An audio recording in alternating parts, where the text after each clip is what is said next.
Now let's get it started. Let's get it started. Play ball! For the fourth time in a row, Barcelona beat Real Madrid. In this particular game, they won against Real Madrid 4-3. Even though that Mbappe scored 3 in this game, he scored a hat-trick, wasn't enough for them to pick even a point from that game. Okay, if you look at that game, let's start from this season in general. Barcelona has the upper hand this season. Yes. Four times they have played, 4 times they have won, and they have, I won't say comfortably, but they have actually sometimes trashed Real Madrid. But in this particular game, at some point the game was 4-2, even though they conceded 2 first in the game. I don't understand how you say you wouldn't say comfortably. I will not say comfortably because it's 1 goal difference. I forget about 1 goal difference. Go look at the previous games. You see confirmed domination. 1 goal difference in the first game. 4-0. You go back, you will see 5. You will go back, you will it's see not 5. Just don't goals. say 5 like they score 5. And They Madrid scored 5. Madrid responded. You to cannot, 2. whether you respond or you don't respond. Madrid I come your responded with place, 2. score you 5. Now 5 I score. You don't consign me. You where they do subtraction and attraction because say be Madrid fans. Waiting happen, I come your own, score you 5. QED. And in this encounter, 4-3. If you add the goal that was discounted due to VAR, it would have been 5-3 in this encounter. So for me, FCB, there's just one word that's been about them this season when it comes to Real Madrid. It's called nulli expugnabili, which means indomitable. When you cannot be conquered by an external force. It's Latin. When you cannot be conquered by an external force in Real Madrid, you are impregnable, you are indomitable. And Barcelona fit this regard in this encounter. Indomitable as the noodles now. Indomitable as noodles you now cannot they be eat won now. by another in this As they encounter. speak Latin, because of it, they don't anoint new pope. Speak your Latin. They don't anoint new pope. You know they speak Latin. Most speak Latin together. Visa, babi, versus Vasa. Vice versa. Na still another Latin. Anyhow it be. Now I mean, this game. Let's not talk about the record. The record bad. You understand? From beginning of this season, the record too bad. From previous season, the record not bad from previous season because someone not talk about the record this season. But now you know say now BARCA fans not loud. They don't the ratio that people wear shoulder pad for armpits. BARCA fans the ratio that up like people wear shoulder pad for armpits. Forgetting that last season it was pure dominance of Real Madrid. 4 in a row. For like 2 years they come. Nobody counts that one. Last season 3 times dominance. We no count now. This season don't be back at all. Everybody on the ratio that hand. You know, like so, people carry 7 Bible for armpits. I understand. So. You know, when your team is winning, you have every bragging right on your side when your team is winning. In this game, when it was 2 goals up at first, I was surprised. Nobody talk anything. The place quiet. If you go junction, drop pin. Where they watch BARCA match, you go hear the sound loud and clear. It was very quiet. Because Real Madrid fans, we know ourselves, but always humble till 90 minutes. You understand? So, for Real Madrid in this game, they were very quiet, though they were winning 2-0. But I couldn't understand how you go switch just 2-0 against Barcelona, where you know, say, and they always come play ball. You can't leave them with the ball. You understand? I just whisper this part for you because it vests me. So, if I talk with normal sense, I feel shout. It vests me. 2 goals, 20 minutes. Then you now leave BARCA with the ball. You don't want to go and defend when you don't have defenders. Like, you don't get defender, you want to go defend. How? That momentum where you start that match, try to use and continue. To see if you can at least score more.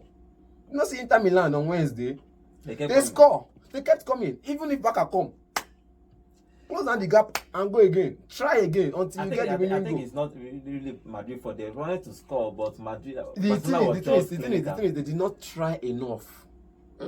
Bro, they did not try enough. For me, it's a game of you've beaten me 3 times this season. What's there to lose? At least just win one. We attack till we die.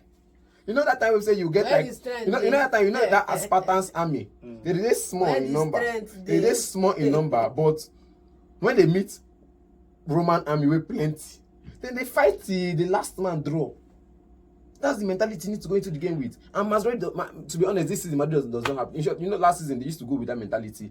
Fight till we drop. We've seen Madrid go to score goal 90. They'll give 5 minutes extra time, 96 minutes, Madrid go score goal. If we do mistake, add extra second. That extra second, na Madrid go. But this season, it didn't. Unfortunately, you see, this is what happens when you build your life on miracles. It's not miracle, bro. This is what happens when you build your life on miracles.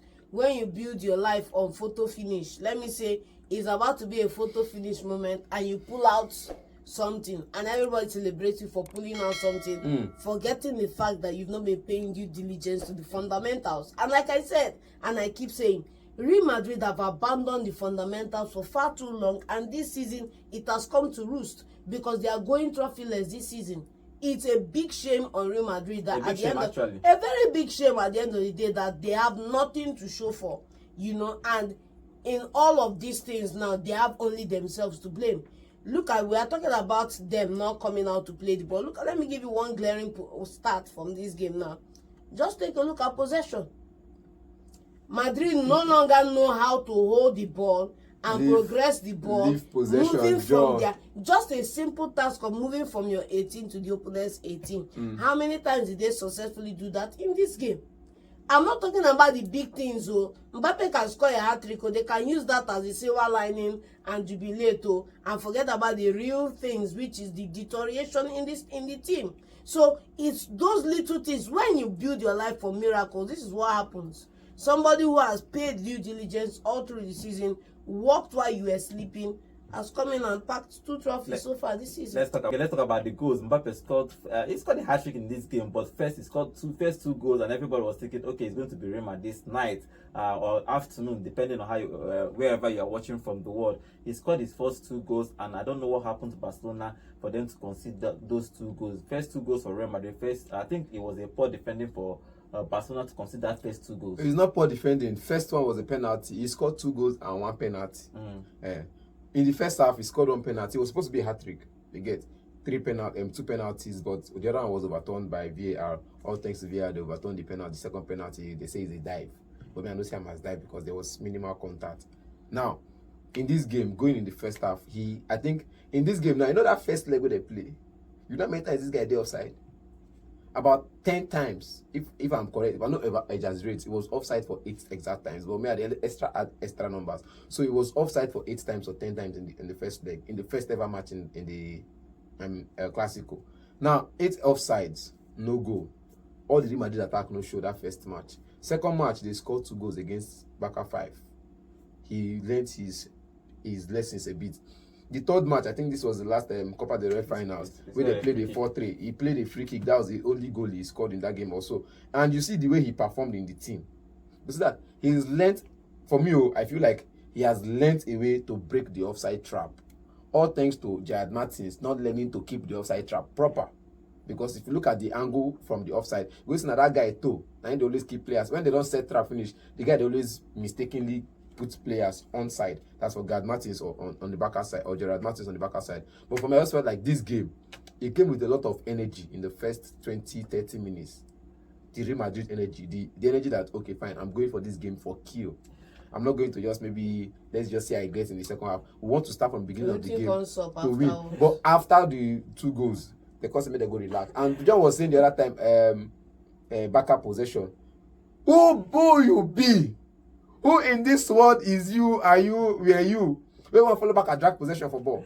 Okay. Who? After that 2 goals, Yamal scored, making it okay. I thought they're gonna kick. Garcia scored to make it 2, and then Yamal again. That young boy is obviously going to be the star of everybody the future. Knows he's a spoiler. Made it 2 goals, made it 2-2, and this man that is I don't know how it happened. The Ballon d'Or winner. I think it's going to win. Let's not do the argument now. No, but the Ballon d'Or winner in waiting. 4-2. They say Ballon d'Or winner in waiting. Yes. Anthony, they do Ballon d'Or performance. They know they call his name. Mo Salah, they do Ballon d'Or performance. He is not in the top 5 current power ranking. Now let's talk about Ballon d'Or winner in the waiting. Yes. None of these backup players is there for me. Okay. But in this game, Raphinha, you do well. 1 ball for you, 1 bottle water. Okay, Johnny, if you look at it again, I think he has scored 2 goals. I think 18 goals in the La Liga and 38 overall in the season. He has done phenomenal well. This season has been actually exceptional for him. No doubt, you can't take it away from me. Like I say, you can argue about all the final details of the performance. You can talk about who should start, who should be in the power ranking or not. But when you look at the stats, is 38 goal contributions, 38 goals scored. Not talking about assists. Yes. In the Champions League, he has 13 with 8 assists as well too. In the La Liga, you see him coming with the assist as well. So he's a phenomenal player, phenomenal star, phenomenal talent at a phenomenal club, and nobody can take it away from him. Like, if he doesn't show up, it's like FCB do not show up.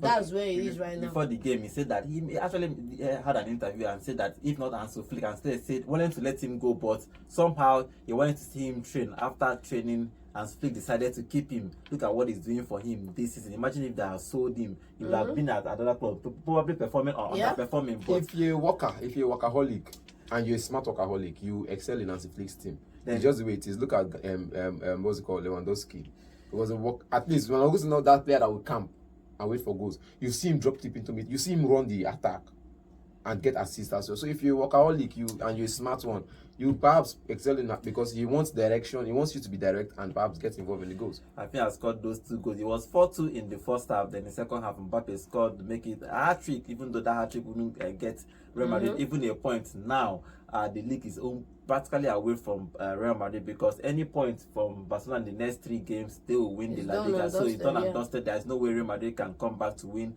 this La Liga title. But even though after everybody knew at the end of the season Ancelotti will go, it's obvious Ancelotti will go. So Alonso will come in and try to challenge Barcelona next season, because losing 4 in a row against Barcelona, and consider this amount of goals in 4 games is actually too much.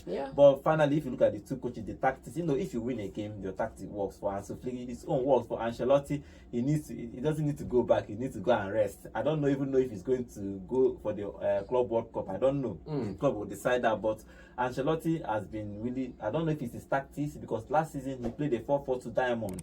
Mbappe came in this season, he had to change it a little bit. Do you think that it affected him? That formation change affected him? It affects him, but greater than Mbappe coming in and shifting his formation, the lack of reinforcement in that defense also affected him. So this season was supposed to be the way it is because of Mbappe coming in, disrupting the team.